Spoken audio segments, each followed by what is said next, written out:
Hey guys, it's Fadra from All Things Fadra, and does that look familiar behind me? Does that look like another Jeep? That's exactly what it is. I actually got to spend another week in another great Jeep product. This time we went really compact and we went with the Jeep Compass, but this is the Jeep Compass Trailhawk. So if you know anything about the Jeep badging, you'll know that the Trailhawk is totally meant for off-roading. There's only one problem. The problem is that this beauty, the Trailhawk badge, is meant for off-roading. It offers the best-in-class 4x4 capability. And when you live in the suburbs, this is the best you can do. So we're in a new housing community, and all we have the chance to do is get the tires a little bit muddy. If you're not familiar with the Trailhawk badge, here it is right here. Now, I will say that even though this isn't really the wilderness, oh look, there's a family of deer right there taking a look at us. There they go. I guess they were curious about what the Jeep Compass had to offer, but they didn't want to stick around and hear the details. All right, so let me tell you a little bit about the exterior, the styling, the capability, and then I'm not going to splash through any mud puddles this time, so you'll have to take my word for it when it comes to the 4x4 Trailhawk badge. Let's go ahead and head inside and check out the interior. Oh look, I did get it a little muddy. I feel like you kind of have to do it some justice. But if you look inside, it's pretty much just been me driving it this week. So it's stayed pretty clean. All right, there might be a few crumbs on the seat. And what you're looking at here are the leather trimmed seats with cloth, and it's got the Trailhawk badging. So it does have red accents throughout the dark interior. May I just say, I'm glad you all aren't here with me to see the technical difficulties I've been having today. But I want to give you a look. It actually looks, the interior of the dash looks very, very similar to the Jeep Cherokee, which I talked about just a few weeks ago. So let's turn the camera around and take a look. Okay, let's go ahead and start this up and talk about the interior. Here's sort of a wide look at the dash. You'll see it's got this large display right here, which is called the Uconnect 4. It has an 8.4-inch display. And this does come with a navigation package, or what they call the navigation group, which has navigation, it has Sirius XM, it has traffic, it has everything else that you need. Now, I used to be a big fan of this kind of stuff, but this actually has, I don't have it connected right now, but actually has Apple CarPlay and Android Auto built in, and I have suddenly become a huge fan. So I love that for your navigation, for your podcasts, your audiobooks, whatever you want to do. Now we go down here, we have all of our climate control stuff, which you can also control from the screen. You've got your vents, and I did find it a little bit hard to get just the right level of temperature in here, but you know, maybe that's just me. All right, down here we've got our 12-volt port, we've got our auxiliary jack. Don't ask me what you're using that for. And then this is your USB connection, which connects you right into the Apple CarPlay. No need to download any apps. Now, let's talk about the 4x4 systems. It has what is called four-wheel drive low. Let me explain what that is. So when you're driving normally, you're going to be in the 4x4 mode, which means your car will engage into four-wheel drive as needed. It also has the select terrain so that you can choose the terrain that you're driving in, and it can help adjust. If you go into four-wheel drive low, this is what changes what they call the crawl ratio. Now, I'm not going to get super technical, primarily because I'm not a super technical kind of girl, but what this does is it changes the amount of force that your tires have on the ground. It changes the rotation of the engine versus the tires, and so it gives the Compass a 20-to-1 ratio.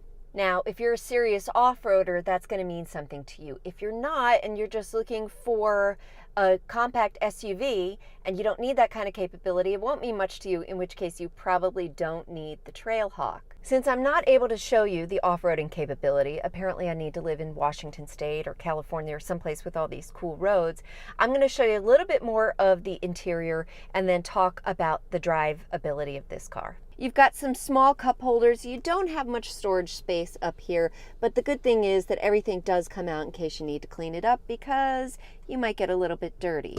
We also have a very small console here. I didn't even use this actually. All right, back to the interior. Are you noticing the red trim? That just gives it a sporty look. Now we're gonna head into the second row seat, see how much space we have. All right, back here, you know, one thing you'll notice is that you do have the rubber mats, which makes cleanup very easy. Oh, look, I think I did that too. All right, I didn't get crazy in this one, but it's good to know what you have in the second row. Believe it or not, these kinds of things are not standard, so it's important to note. You do have vents back here. You do have an outlet, a power outlet, and you do have a USB connection. It doesn't get too fancy though for your passengers. You do have a center console with additional cup holders, and you've got space in the door as well. But other than that, it's pretty simple and pretty straightforward. Now you might be looking at the pillars back here, and I will say that as a short lady, I did feel like I didn't have the greatest visibility in this car, and you might have noticed there's no sunroof or moonroof, which probably makes sense for a model like this. Now it's time to head to the way back where we're going to check out the lift gate, we're going to check out the cargo space, and by request, we're going to check out the spare tire situation. Now on the rear, like I said, you have the Trailhawk badging, but you also have a couple things that you might need when you're dealing with an off-road vehicle. So you've got the tow hitch installed, and then we also have this hook. What might that be for? That might be for getting it out of a mess that you get yourself into. But it's not all rugged durability. We also have some nice features like power lift gate. Now you're going to get a small cargo area, but that's fine because if you're driving this, it's probably because you like to go off-roading and you're not really hauling your kids' soccer gear around. Although you could. It's time to look under this mat here, oh, look at this. Look at this, guys. You could turn that over and now you totally have a rubberized cargo mat in the back, because I was just thinking you would probably want that for all your muddy gear back here. That's clever, isn't it? All right, we're going to lift this up, and yes, we've got a spare back here. So that is good to know, good to have. I know some people were very concerned about some of the cars where I didn't show the spare. So there you have it. Let's go ahead and put the seats down so we get the full effect of the cargo space. No fancy buttons or doodads here. It's a simple lever right in the top of the seat. Press it right in there, and then you just pull the seat forward. And there you've got a very good amount of cargo space. In fact, feel free to stop by my blog and I'll make sure that I cover the details of the dimensions of this vehicle versus the Cherokee. All right, the last thing you need to know about the Jeep Compass is how it drives. Well, it drove just fine on this hardened mud, but I know that's not what you're looking for. So I did take this on the highway. I actually had a long drive to New Jersey there and back. And look, it's 180 horsepower. So if you're looking to get on the highway and really move, you're not going to have it here. It felt a little sluggish. Once I got moving, it was fine. Performed great on the highway. But again, 180 horsepower, you're not going to be zipping past people.